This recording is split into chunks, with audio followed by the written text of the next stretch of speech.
Another episode of SmackDown, another conclusion with the Bloodline attacking someone and throwing them through the announce table.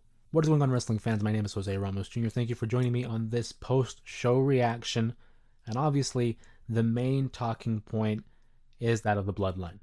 Ever since Roman Reigns made his return at SummerSlam, I think all of us had this feeling that the Bloodline was going to regain the majority of TV time, the majority of the main event slot of each episode of SmackDown, and for good reason. I mean, it's been a topic, it's been a storyline that has been successful for the last 4 years. I know there's been a lot of discussion between that of Cody Rhodes and Roman Reigns, who is the top guy, who is the top babyface, now that both are on the same brand. I won't jump in too much regarding that topic. If you want more info on that, I will be releasing a video talking about Cody Rhodes and Roman Reigns tomorrow morning. Go ahead and check that out. But for the purpose of this post-show reaction, I think the one takeaway was we finally got a little bit of physicality between Jacob Fatu and Roman Reigns. The big story at hand, obviously, is Solo Sikoa and Roman Reigns. And I'll jump on that point first. Solo Sikoa recognizing that, yes, he is in possession of the Ulafala. He is making the claim to be the tribal chief. But Roman Reigns, OTC, the only and original tribal chief, has something to say about that. Well, Solo Sikoa flat out says, hey, if he wants the Ulafala, if he wants the title of the tribal chief, he's going to have to come and take it. And that he did. Solo Sikoa, to close out the show, is accompanied by Tama Tonga, one half of the Tag Team Champions, because Jacob Fatu is not there. He's nursing an ankle injury. Tonga Loa is not there. He's still suffering a little bit of bruising from that beatdown he received from Roman Reigns a week prior. So it's just left down to Tama Tonga and Solo Sikoa. So Roman Reigns finally answers the call. He makes his way with a very intense, elegant theme song. I know he was introduced with that theme song, about a week and a half ago at SummerSlam, but I'm now starting to get used to it, get the groove of it. I like it. Took me a second, but I'm all for it. So Roman Reigns makes his way down, and Solo Sikoa removes the Ulafala, hands it over to his right-hand man, Tama Tonga, and he instructs him to go to the corner. That way he and Roman can handle their business. And immediately, it gets physical. We see the two go at it for the first time. And Roman Reigns gets the upper hand on Solo Sikoa, and that would lead to Tama Tonga having to intervene. Something I'm sure Solo Sikoa was against, because he wants to prove it on his own that he can handle Roman Reigns, but Tama Tonga having to jump in, right? So it seems like Roman Reigns has everything in hand. He's dispatched Tama Tonga. He has Solo Sikoa back in the ring, delivers a Superman punch, delivers a spear, and he finally gets his hands on the sacred Ulafala, places it on, and the crowd erupts. The OTC has what is rightfully his. But it seemed like there was a little bit too much time on the clock here, and sure enough, the Samoan werewolf, Jacob Fatu, out of nowhere attacks Roman Reigns, and this is what I was waiting for. I wanted to see Jacob and Roman's interaction, because obviously we know the story, yes, of course, Solo and Roman. But one could argue that Jacob Fatu is the most intense presence on the Bloodline right now. Every time he sets foot in the ring, every time the Bloodline is on screen together, the one that steals the show, the one that's centered in frame, Jacob Fatu. It was odd seeing him with that walking boot on, but obviously he's still nursing that injury from SummerSlam. But he as well gets the upper hand of Roman Reigns, puts him in the corner, delivers a running strike, laying out Roman Reigns and returning the Ulafala back to Solo Sikoa, and they would even deliver the triple power bomb to Roman Reigns through the announce table, getting the upper hand of the OTC. Again, it's very redundant, it's very repetitive. Yes, we know how powerful and how aggressive and destructive the bloodline is as it's currently constructed. But that's the point, right? You want to garner this heat. You want to develop it to the point where people are sick of them. They don't want to see them win anymore.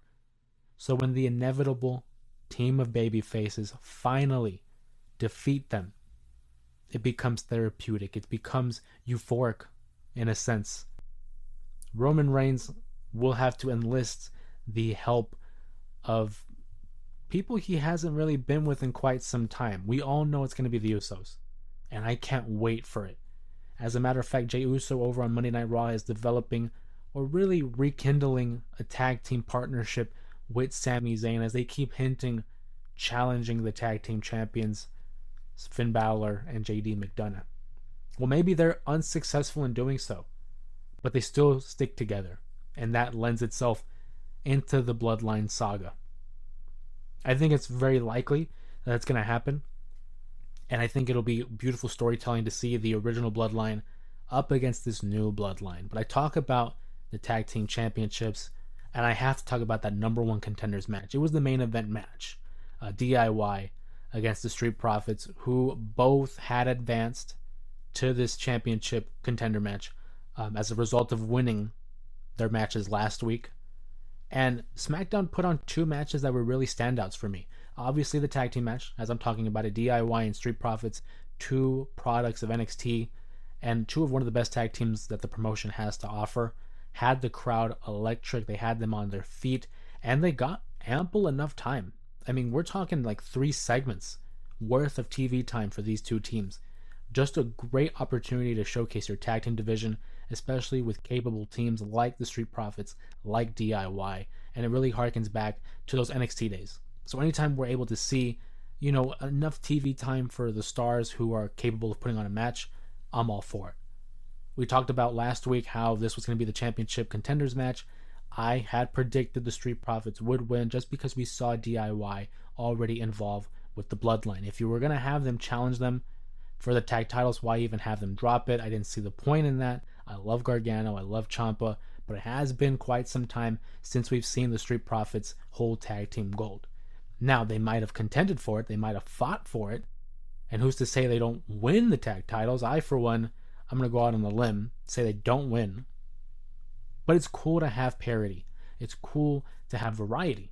So to see the Street Profits get that win, and I must say, the ending of the match with the super blockbuster, you have Montez Ford go for the pin on Johnny Gargano, and the camera work begins to pull out, and we get a wide shot to where we see the pinfall, but because of the wide shot, we see Tommaso Ciampa trying to make his way back into the ring and break up the fall, only to have Angelo Dawkins come in and prevent Ciampa.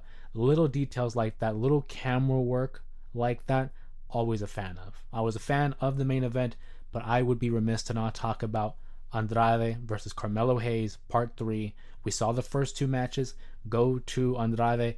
Carmelo Hayes finally gets a win in match 3, and you can tell this feud far from over because Carmelo Hayes got a little bit of arrogance, a little cocky, celebrating this win, acting like he had won the World Series, won the World Championship, won the finals. He acted like it was the end-all, be-all. And Andrade felt a type of way about that.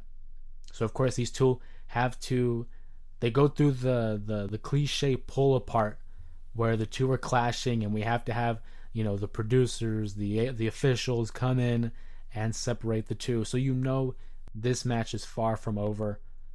People are clamoring for a best of 7 series. I'm down for it. Each match has delivered. How are they going to work it though? Right? Do we go out and say, let's have another one? That makes sense. Do we just flat out say, hey, you know what, best of 7? I don't think that's fair necessarily because Carmelo is down 2-1.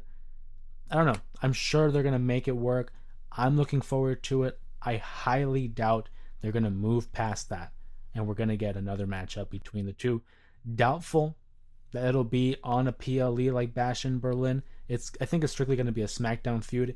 I'm not mad at it. Speaking of feuds on SmackDown, talk about that coronation, right? The celebration for Nia Jax, our queen of the ring, and now the new WWE Women's Champion.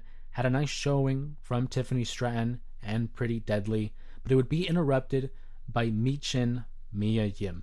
And I like how they've been incorporating her more so in these last couple months. She's had a couple of great showings in NXT. Now is going to be fighting for the women's title against Nia Jax. And it just, again, like, it goes back to what I was saying about parity and having a lot of variety. We're presenting other people an opportunity to succeed, to highlight their talents. And although it might not be a marquee matchup, Michin versus Nia Jax is something new. And I'm interested in it. I'm invested in it.